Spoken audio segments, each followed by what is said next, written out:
organized crime and corruption, now totaling trillions of dollars every year. This includes corrupt banks, law firms, elected officials, lobbyists, and criminal networks who are contributing to global inequality and the decline of democratic institutions around the world. In 2007, Drew Sullivan and Paul Radu founded OCCRP, the Organized Crime and Corruption Reporting Project.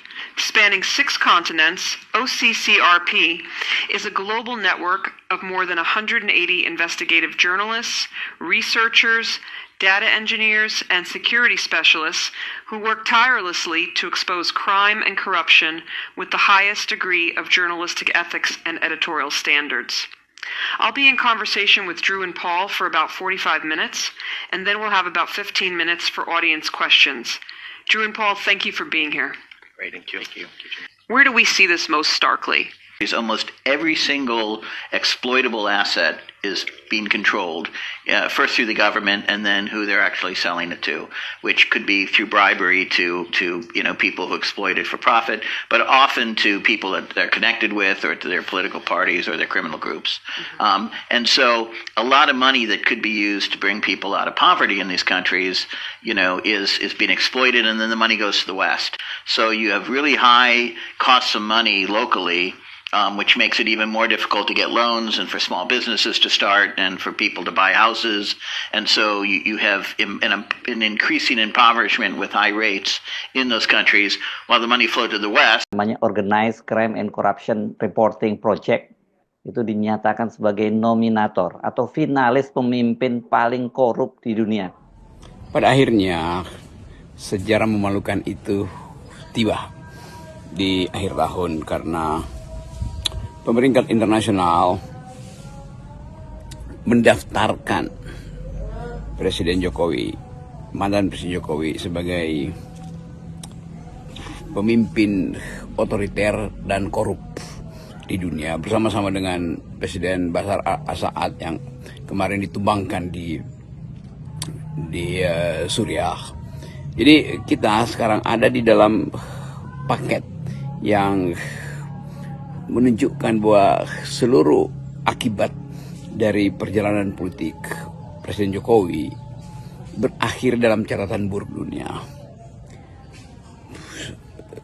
Generasi per generasi akan ingat bahwa inilah satu era ketika seluruh olok-olok, seluruh satire, seluruh kritik dari masyarakat sipil akhirnya memperoleh resonansi di tingkat internasional. Jadi bayangkan misalnya dalam kurikulum, di dalam sejarah percakapan tentang korupsi, nama Indonesia ada di situ, yaitu nama Presiden Jokowi. Jadi sebetulnya apa yang sudah kita pamerkan ke luar negeri adalah keburukan. Apa yang kita catatkan di dalam global IDIS adalah ide yang koruptif, akan dibantah. Oke, silakan, mungkin Presiden Jokowi akan membantah semua hal itu, buzzer akan dikerahkan, headline akan dibuat bahwa itu hanya upaya luar negeri untuk mengacak-ngacak Indonesia, lalu survei akan dibuat lagi bahwa Jokowi adalah presiden yang paling bermutu di Indonesia. Tetapi sejarah dunia itu adalah bagian, atau sejarah Indonesia adalah bagian dari sejarah dunia. Tidak ada sejarah unik Indonesia. Indonesia bagian dari dunia, maka sejarah Indonesia ada bagian dari sejarah dunia. Sejarah Israel bagian dari sejarah dunia, sejarah Amerika bagian dari Rusia. Jadi sejarah itu adalah satu garis secara panjang, long durée dalam ilmu-ilmu makro history. Indonesia ada bagian dari penyumbang pemburukan korupsi di dunia itu, penyumbang pemburukan otoritarisme di dunia itu, bahkan penyumbang bahasa para juri itu negara kriminal, kira-kira itu intinya.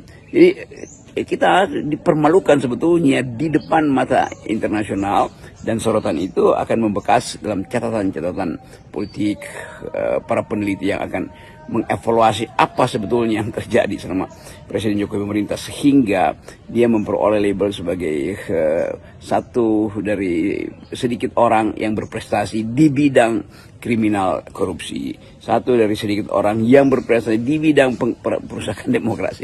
Jadi kalau kita yang ucapkan itu ya mungkin kita ditangkap oleh undang-undang ITE, tapi silahkan tangkap mereka yang melakukan pemeringkat di tingkat internasional global.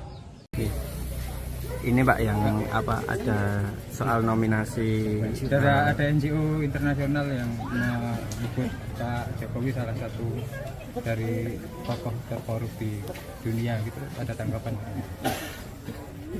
Terkorup apa gitu. Yang dikorupsi apa ya dibuktikan apa, katanya dianggap memanipulasi sistem ya, gitu Pak. Ada beberapa kriteria memanipulasi pemilu, eksploitasi ya sumber apa? daya alam gitu. Ya apa, sumber daya alam apa lagi. Artinya itu tuduhan saja begitu. Ya sekarang kan banyak sekali fitnah, banyak sekali framing jahat, banyak sekali tuduhan-tuduhan tanpa ada bukti. Itu yang terjadi sekarang kan. Jadi menurut Bapak itu muatan politis? Ya ditanyakan aja. Tanyakan aja, orang bisa memakai kendaraan apapun lah. Bisa pakai NGO, bisa pakai partai, bisa pakai ormas untuk menuduh, untuk membuat framing jahat, membuat tuduhan jahat.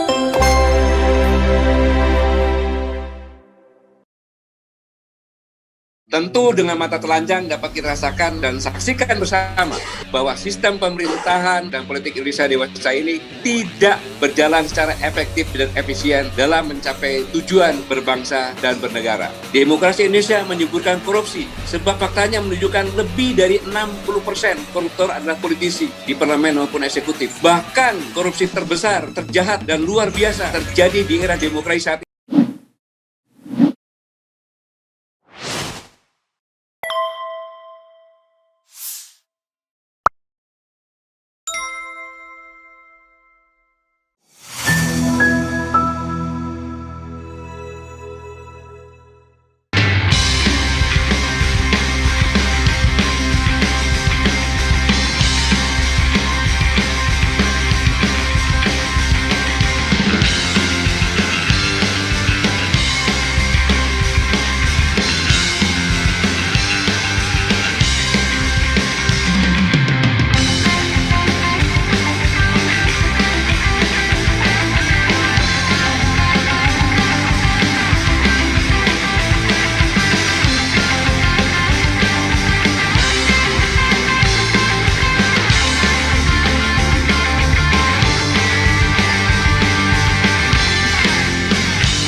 Bismillahirrahmanirrahim. Assalamualaikum warahmatullahi wabarakatuh. Waalaikumsalam warahmatullahi wabarakatuh. Alhamdulillah, Pak Syukurillah saya bisa berada di webinar yang suatu forum yang luar biasa, forum guru besar. Ini ngeri-ngeri sedap bagi saya. Gitu. Apalagi yang menanggapi Sri Kandi kita, yaitu Prof. Siti Juhro. Ini adalah guru saya gitu. Jadi kok nanggapi ya saya nggak bisa nanggapi, tapi mendukung dan melengkapi datanya saja gitu. Yang saya hormati Kang Profesor Didik Rahbini, juga penanggap lainnya Dr. Hamdan Julfa, Dr. Doli Kurnia Tanjung, Profesor Susi Dwi Ariyanti, dan moderator satu lagi Dr. Elmi Hajar Abra. Kemudian banyak lagi senior-senior saya di sini yang hadir, yang tidak bisa saya sebutkan satu persatu. Selamat malam. Menanggapi yang saya sampaikan oleh Prof. Siti Juhro, saya sampaikan tadi bahwa beliau guru saya gitu. Tidak mungkin menanggapi. Begitu ya Prof? Mungkin masih mendengarkan. Terima kasih. Apa kabar Prof? Alhamdulillah baik Pak Jenderal. Ya. Apa kabar demokrasi? gloomy. Baik, sebelum kita menilai sistem demokrasi, sampaikan lagi, maka sebaiknya kita melihat dulu realitas hari ini sebagai hasil dari penerapan sistem demokrasi hari ini, di mana sama-sama kita ketahui bahwa batang tubuh Undang-Undang Dasar 1945 memuat bentuk negara Republik Indonesia dan sistem pemerintahan negara dengan pembagian kekuasaan, yaitu trias politika yang mengatur peran dan kedudukan eksekutif, legislatif, dan yudikatif. Ini hanya untuk memperjelas apa yang dikatakan oleh Profesor Si tadi. Dalam hal ini, keberadaan MPR menjadi unik karena merupakan perpaduan antara nilai-nilai lokal dengan demokrasi ala barat. Tampaknya founding father dan mother ini, daripada dikoreksi sama Prof. Siti lagi ini. Meskipun banyak yang belajar di Eropa, tetapi tidak secara mentah-mentah mengadopsi sistem pemerintahan Eropa, melainkan memadukan dengan watak dan karakter demokrasi original yang dijalankan masyarakat di seluruh Nusantara ini, yaitu musyawarah mufakat sebagaimana tertuang dalam sila keempat Pancasila yang berbunyi kerakyatan yang dipimpin oleh hikmat kebijaksanaan dalam permusyawaratan perwakilan. Dalam hal ini, demokrasi ala Indonesia harus juga dilihat dari sisi efisiensi dan efektivitas sistem politik dan pemerintahan dalam mencapai tujuan bernegara sesuai amanah konstitusi tentunya. Lalu pertanyaan besarnya, bagaimana kondisi dan praktek berbangsa dan bernegara kita hari ini? Tentu dengan mata telanjang dapat kita rasakan dan saksikan bersama bahwa sistem pemerintahan dan politik Indonesia dewasa ini tidak berjalan secara efektif dan efisien dalam mencapai tujuan berbangsa dan bernegara. Dalam prakteknya tampak jelas bahwa Presiden tidak lagi dikontrol oleh MPR, seolah-olah lepas tangan terhadap tanggung jawab dan amanah yang diemban. Sedangkan DPR atau Parpol yang jelas telah dilucuti kewenangan dan hak-hak konstitusionalnya, hanya berdiam diri karena bergabung dengan Presiden dalam koalisi kabinet yang gemuk. Sehingga dukungan DPR kepada Presiden hari ini sebesar 82%, luar biasa.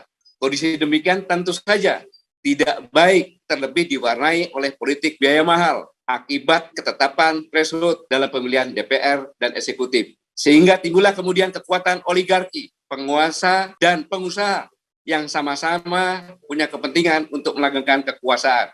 Jadi dapat disimpulkan sistem demokrasi Indonesia saat ini tidak efektif dalam mencapai cita-cita bernegara karena tidak cocok dengan sosiokultur dan alam pikir bangsa Indonesia yang sejati. Amerika menjadi negara besar, iya, karena sistem presidensialnya cocok dengan masyarakatnya, walaupun tidak melakukan pemilihan langsung. Inggris dan Jepang menjadi negara kuat juga karena sistem parlamenternya cocok dengan kondisi masyarakatnya, walaupun negara monarki. Juga Cina menjadi negara besar karena sistem komunisnya cocok dengan masyarakatnya. Nah, sedangkan tadi sudah jelaskan sama Profesor Siti bahwa presidensial threshold bertentangan dengan pasal 6A ayat 2 Undang-Undang Dasar 1945.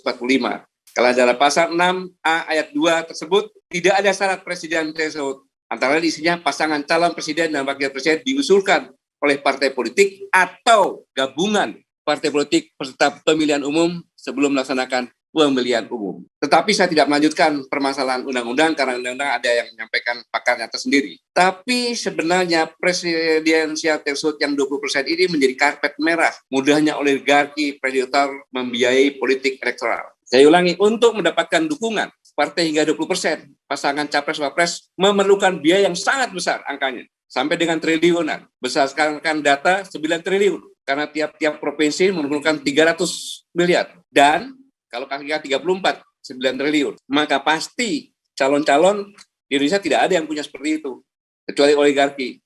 Dengan demikian, maka disinilah peran partai-partai untuk mencari oligarki, karena lebih melewat mereka. Jadi sebenarnya permasalahan ini adalah yang menentukan adalah para partai-partai. Dengan demikian, parahnya jika oligarki ini sangat predatoris, sehingga nasional interest, kepentingan nasional, dan kepentingan rakyat seringkali diabaikan. Akhirnya Indonesia sebagai negara akan semakin terpuruk pada jurang kehancuran. Selanjutnya, yang saya katakan apa kabar demokrasi? Mari kita cek, apakah demokrasi ini di Indonesia benar-benar berfungsi. Kita lihat bahwa apakah Indonesia benar-benar berdemokrasi dengan benar? Ternyata skor indeks demokrasi Indonesia hanya mencapai 6,30%. Masih merah rapotnya. Kemudian apakah demokrasi benar mengangkat harkat martabat hak asasi manusia di Indonesia? Rapotnya masih merah, hanya 2,9%. Kemudian apakah demokrasi mensejahterakan rakyat? Ternyata tingkat pengangguran terbuka 18,03% pada Februari 2021. Kemudian ketimpangan sosial, rasio Gini sebenarnya 0,384 pada 2021. Apakah demokrasi membuat kebebasan sipil? Tidak. Ternyata skor indeks demokrasi Indonesia, saya ulangi, yang tadi 6,30% merah, berdampak juga pada skor kebebasan sipil Indonesia yang saat ini rapornya merah, 5,59%. Kemudian apakah demokrasi membuat kita bebas berinternet di Indonesia? Rapornya merah juga, hanya 49 merah juga. Demokrasi harusnya membuat tidak ada koruptor, karena betapa besarnya rakyat mengontrol. Tetapi demokrasi Indonesia menyuburkan korupsi, sebab faktanya menunjukkan lebih dari 60% koruptor adalah politisi di parlemen maupun eksekutif. Bahkan korupsi terbesar, terjahat, dan luar biasa terjadi di era demokrasi saat ini. Terbesar karena angkanya diduga ratusan triliun rupiah, terjahat karena dilakukan saat rakyat menderita di tengah sulitnya ekonomi dan ancaman kematian COVID-19. Justru menteri yang seharusnya melindungi korupsi bantuan sosial. Bahkan Wakil Ketua KPK Nurul Gufron Maret 2021 menyatakan ada 429 kepala daerah hasil pilkada langsung yang terjerat kasus korupsi. Luar biasa. Demokrasi kita mundur karena presiden di bawah kendali kuasa oligarki. Pintu utamanya tentu melalui presidensial threshold yang 20%. Tetapi ini semuanya karena sistem, jangan menyalahkan hanya presiden saja. Sistem. Contoh yang dikatakan tadi, sekarang ini bahwa partai yang bisa mengusung presiden hanya satu, PDI Perjuangan, dengan program kursi 128, pada syaratnya hanya 115 kursi. Kemudian hanya 3 partai yang bisa bergabung untuk mencalonkan, yaitu Golkar, Gerindra, Nasdem, karena 82%. Kalau akal-akalan saya 82%, maka yang bisa dicalonkan hanya 2. Kalau 1 kan tidak bagus. 2, karena untuk PKS dan Demokrat yang 54 kursi dan 50 nggak cukup. Jadi ya baku atur saja. Bayangkan inilah yang terjadi, jadi pembelahan sosial semakin hari semakin tinggi. Dan tidak dipelihara untuk persatuan, justru makin dipilah lagi. Ini sangat berbahaya untuk kehidupan berbangsa dan bernegara. Tetapi kita masih punya optimisme yang tinggi. Mengapa? Seandainya saja pemilihan pemerintah daerah dilakukan dengan baik tanpa ambang batas yang tinggi, bukan hanya popularitas saja yang menjadi tolok ukur, tapi kualitas. Seandainya ada saja 350 bupati wali kota yang hebat-hebat, maka pasti bangsa ini akan hebat juga. Tetapi kalau begini-begini saja, ini sangat berbahaya. Pertanyaannya, apakah kita akan terus mempertahankan model demokrasi yang buruk ini? Lalu demokrasi apa yang sesungguhnya kita butuhkan untuk membuat Indonesia maju dan demokratis? Seperti Prof. Siti bilang, mari kita merenung tentang demokrasi kita sebagaimana yang dirumuskan oleh para pendiri bangsa ini. Tetapi saya mengingatkan dari semua konsep-konsep sistem demokrasi, yang paling penting adalah moral dan semangat. Seorang pemimpin di daerah maupun di pusat harus selalu berpikir untuk rakyat, dan untuk rakyat. Karena dalam hal kekhawatiran terhadap penyimpangan Undang-Undang Dasar 1945, Mr. Supomo pada detik-detik akhir penetapan Undang-Undang Dasar 1945 menyatakan sangat penting dalam pemerintahan dan dalam hidup negara ialah semangat para penyelenggara negara, semangat para pemimpin pemerintahan. Meskipun kita membuat undang-undang yang menurut kata-katanya bersifat kekeluargaan, apabila semangat para penyelenggara negara, pemimpin pemerintahan itu bersifat perseorangan, maka undang-undang dasar tadi tentu tidak ada artinya dalam praktek. Itu yang kita lakukan dan kita rasakan sekarang ini. Solusi terbaik adalah kembali ke demokrasi khas Indonesia. Kita punya demokrasi khas Indonesia kok. Boleh saja. Demokrasi yang memadukan antara demokrasi barat dan demokrasi budaya politik khas Indonesia, yaitu musyawarah mufakat, seperti pada sila keempat Pancasila. Memadukan antara pemilu dan musyawarah dalam pemilihan pemimpin, election dan selection. Perlu kita renungkan bersama tentang solusi ini. Pertanyaan berikutnya, apakah kita hendak melanjutkan trial and error ini dalam pengelolaan negara ini? Seperti yang Prof sampaikan tadi, pada hematnya hal demikian merupakan tindakan gegabah, mendapat Prof, karena demi manuver para elit politik dan politisi akan dapat mengorbankan nasib bangsa dan negara Indonesia di masa yang akan datang. Ibarat kanker, stadium 1 dibiarkan, 2 dibiarkan, 3. Oleh karena itu saya menyambut baik dan mendukung upaya serius untuk membuka ruang-ruang dialog seperti ini, dan semoga bisa mencari jalan terbaik untuk menyelamatkan negara dan bangsa. pada kesempatan ini saya ingin mengingatkan, ada 3 negara yang sangat luar biasa saat didirikan berpegang teguh dan dilandasi oleh suatu tujuan yang sangat besar dan mulia. Ketiga negara tersebut adalah yang pertama Amerika Serikat, di mana dideklarasikan pada 1776.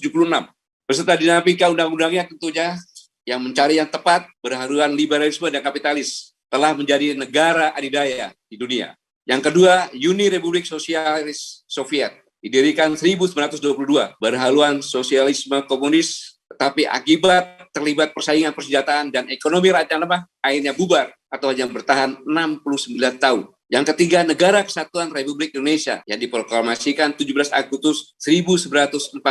Kebangsaan dan nasionalisme Indonesia. Mungkin ini yang harus kita renungkan betul, kita kembali ke demokrasi khas Indonesia yang tadi disampaikan.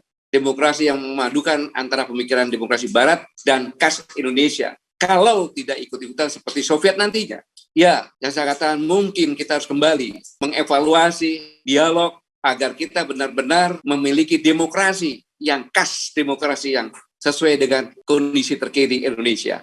Dan dengan demikian, maka memadukan antara pemilu dan musyawarah dalam memilih pemimpin. Karena ini sangat menentukan. Kita berdagang saja, ada prakualifikasi, ada melihat bagaimana kemampuan teknis perusahaan yang akan tender, kemudian bagaimana apakah pernah mendapatkan kontrak yang sama, bagaimana organisasinya, bagaimana teknisnya, bagaimana kemampuan mengkoordinasikannya. Setelah itu lulus baru masalah komersialnya. Ini memimpin suatu negara hanya mengutamakan popularitas saja. Yang saya katakan tadi, seandainya saja ada 350-an kepala daerah yang benar-benar berkualitas berdasarkan merit system, mempunyai pengalaman, saya pikir ini akan bisa membuat bangsa ini semakin hari semakin maju. Ini yang bisa saya sampaikan. Saya terima kasih atas kesempatan ini dan terima kasih juga wawasan yang diberikan oleh Prof. Hezi Zuhro tadi. Semoga kita mendapatkan solusi yang terbaik buat bangsa, buat pemuda kita, buat anak cucu kita ke depan. Terima kasih. Mari kita renungkan bersama-sama hal ini semuanya. Wassalamualaikum warahmatullahi wabarakatuh.